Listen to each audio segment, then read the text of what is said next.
struggling to find freelancing clients?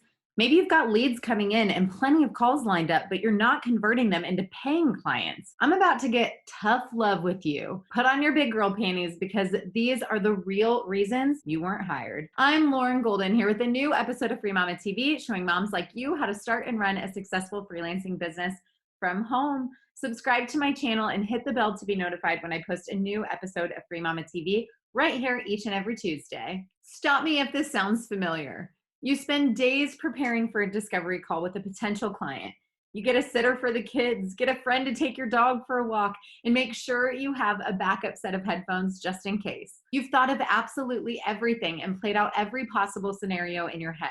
And then you get on the call and everything's moving along smoothly, right up until you mention your price. All of a sudden you're hearing, "That's way more than I wanted to spend." And it would be natural for you to think that the reason you didn't get the gig is because your price was too high. But here's the thing, that's not the real reason you didn't get hired. I've got the scoop for you right here in this video. You'll find out what's actually happening when clients play the too expensive card and how to make sure it doesn't happen to you anymore. And spoiler alert, you don't have to lower your prices to get more work.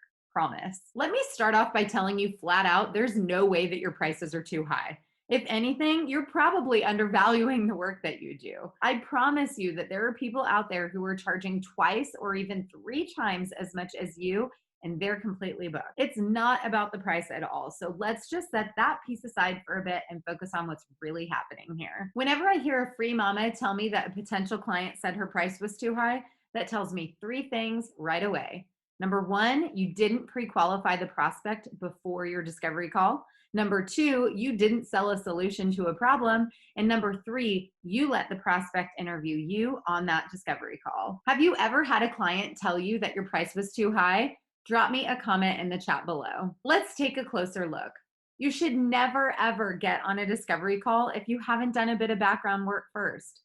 Now, don't worry, I don't mean you need to scope out your potential client like you would a blind date, but you do need to make sure that this person fits the criteria you've set for your business. But you absolutely need to be clear about the basic pricing and services before you invest time and effort in a discovery call. Because if you don't, you're both wasting your time. For example, you can ask how long they've been in business, how many clients they have, what they're spending their time on, what their goals are, and if they've ever outsourced before. Based on the answers you get, you can determine if it's going to be useful for the two of you to move on to a proper discovery call. Someone who can't give a straight answer to any of these questions is probably fairly new to business and most likely won't make the leap to invest in you. On the flip side, someone who has been in business for a few years, has a full client roster, and is spending too much time on the things that aren't producing income is ready to move forward, even if this is the first time she's considered outsourcing. Of course, this doesn't mean that every single discovery call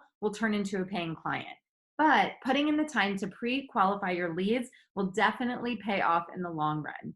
You'll spend less time on calls with clients who have no intention or ability to hire you. Let's move on. When you hear, "Oh, that's too expensive," it generally means that you didn't sell a solution to someone's problem. You didn't persuade the client that you could make it better. Think about it. Imagine for a moment that you have an incurable disease, and suddenly your doctor comes racing in the room and says, "Hey, we found the cure. It costs $100,000. You'd find the money." Whatever you had to do, we figure out how to pay for what we really need. Now, it's true that most business situations aren't quite that extreme, but part of your job is to help your potential client see you as the cure they absolutely must have. So, for example, when you hear the prospect talk about feeling overwhelmed and drowning in email, it's your job to come back with, "Hey, you became an entrepreneur to change people's lives and have your own freedom.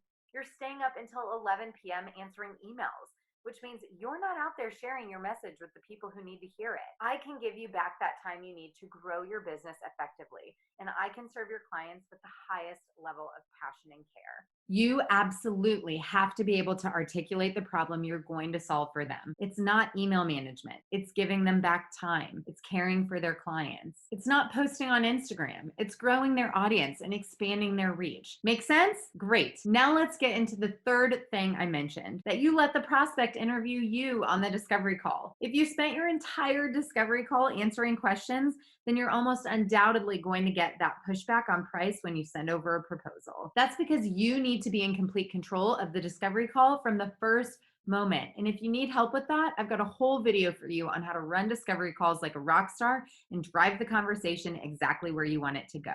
In a nutshell, your job on that call is not to impress a potential employer. It's actually your chance to determine if you want to work with this particular client. You need to be the person setting the agenda for the call and running it all the way through. You want the client to talk about where she's struggling. So you're going to ask questions to draw that information out. Once you know that, you're going to be able to position yourself as the solution to her problems. If you spend the entire call answering questions about your experience, you're going to get hung up on defending yourself and you won't get the results you want. The moment you let the client start to interview you, you've lost control of the call. Remember, if you need help with your discovery calls, check out my video on how to land your dream clients with the right discovery call agenda, and I'll walk you through the complete process. What I really want you to take away from this video is that whenever you hear that price objection, there's something else going on.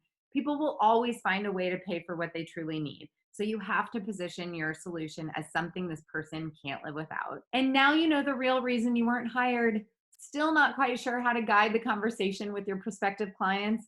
If you want a cheat sheet with the sample questions to go through on a discovery call, you can find the link to my swipe copy down below. Also, if you want to join a community of mamas just like you, I have a Facebook group where thousands of mamas come together for support and action-taking tips and motivation. If you liked this video, please let me know by liking it below. Subscribe and share it with your fellow mamas, and comment below with hashtag I am a free mama if this video helped you.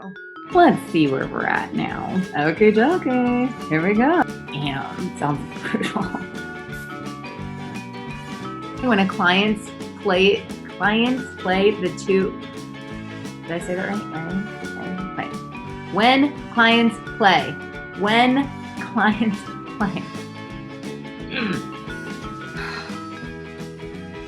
My lighting is like giving me a really bad headache, and now I'm choking on air. I'm just realizing how nasty my nails are. I probably should take my nail polish off.